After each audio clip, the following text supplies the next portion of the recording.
Olá, pessoas, sejam bem-vindos a mais um vídeo do canal História Recente, um canal que divulga estudos de história, ensino de história e educação brasileira contemporânea de um ponto de vista profissional. O tema de hoje é: seria possível um novo golpe de 1964? Quer dizer, qualquer historiador profissional e mesmo público interessado e bem informado sabe que a história não se repete.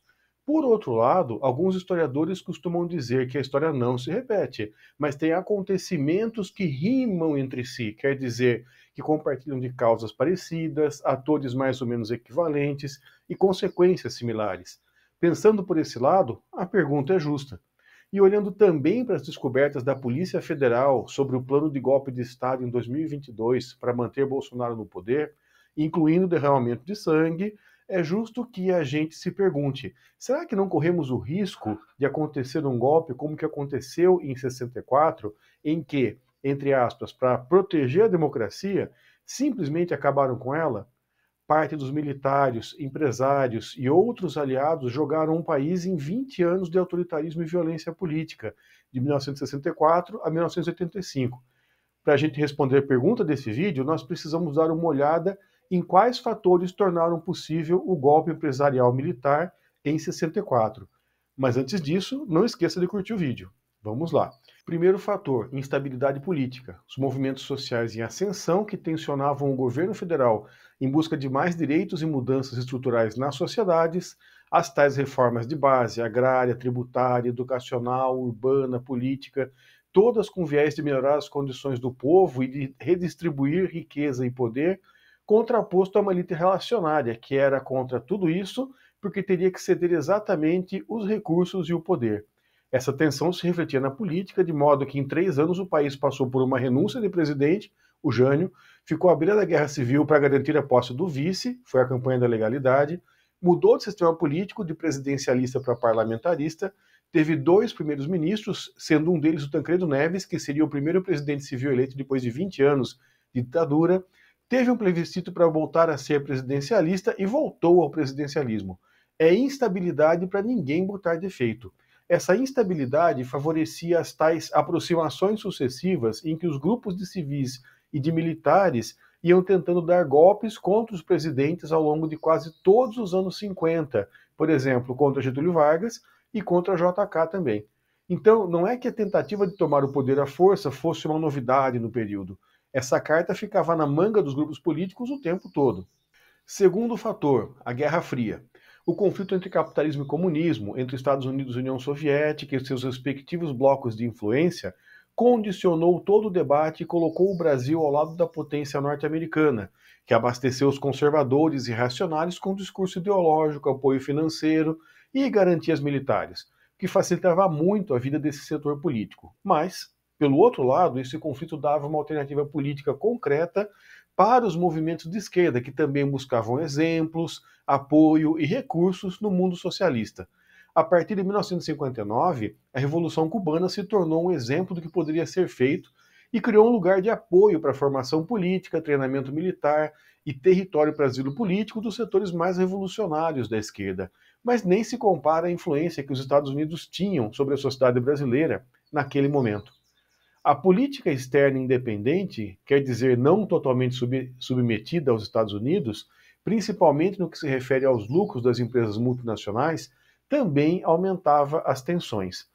Terceiro fator, crise econômica. Ela resultava da combinação da falta das reformas estruturais que estavam sendo reivindicadas, mais a inflação e endividamento público que vinham pelo menos desde a época do governo do Juscelino Kubitschek e que, portanto, geravam mais aumento do custo de vida e insatisfação popular. Para piorar, houve queda nas exportações, desequilíbrio na balança comercial e isso complicou ainda mais as condições econômicas. Mas por que aconteceu o golpe, afinal?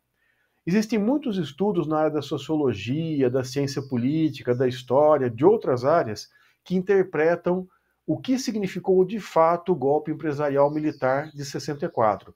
Mas a grande maioria concorda que se tratou de uma mudança política que vinha sendo preparada há vários anos com os objetivos principais de isolar o governo das pressões populares para poder fazer reformas econômicas e políticas de acordo com os interesses conservadores, sem ter que passar por essa chatice de negociação democrática, voto, etc.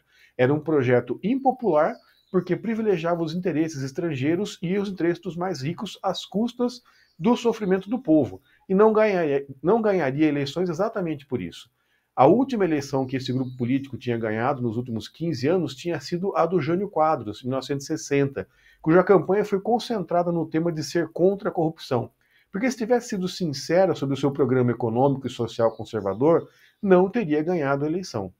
Toda a bobajada que a gente escuta sobre 1964 como algo feito para salvar o Brasil do comunismo não passa de amadorismo em história ou discurso de político oportunista / negacionista ou conversa para gado dormir sem janta mesmo.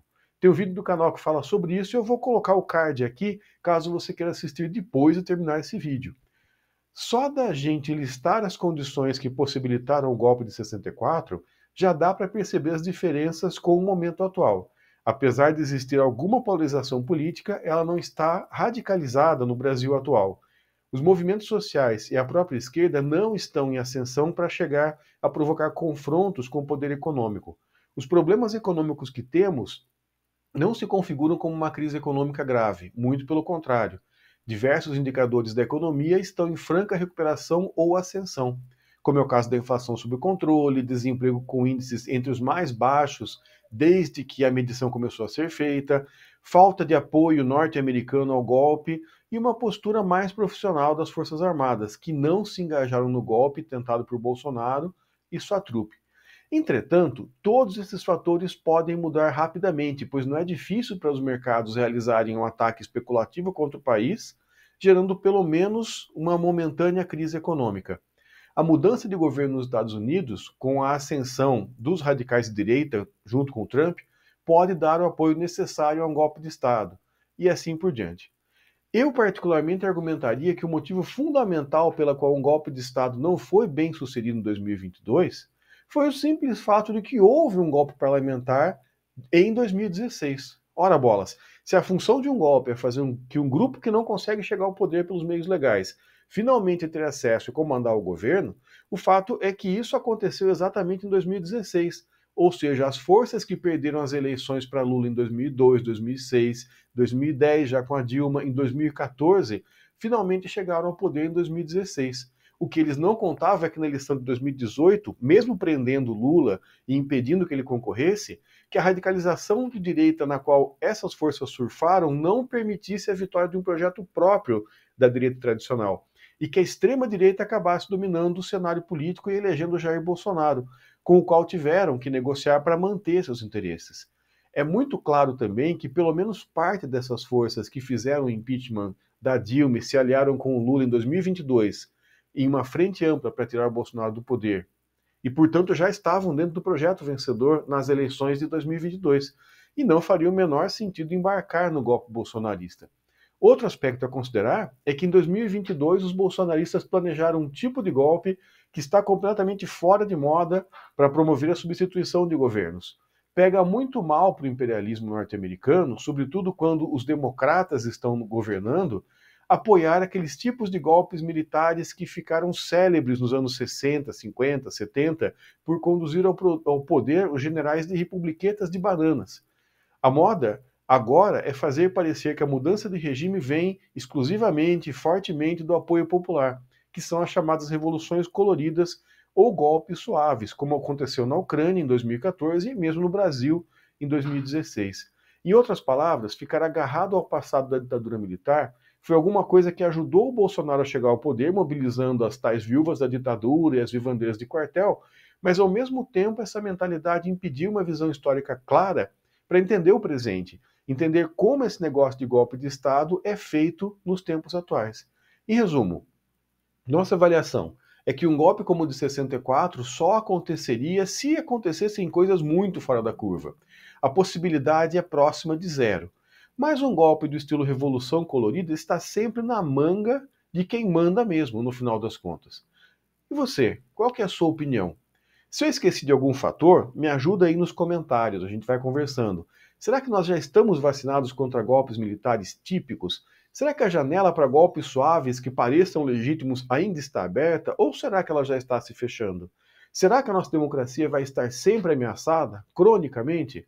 Qual o caminho para blindar o país contra os golpes? Se você puder, deixe seu comentário, que é super importante para o canal. E vamos trocar uma ideia.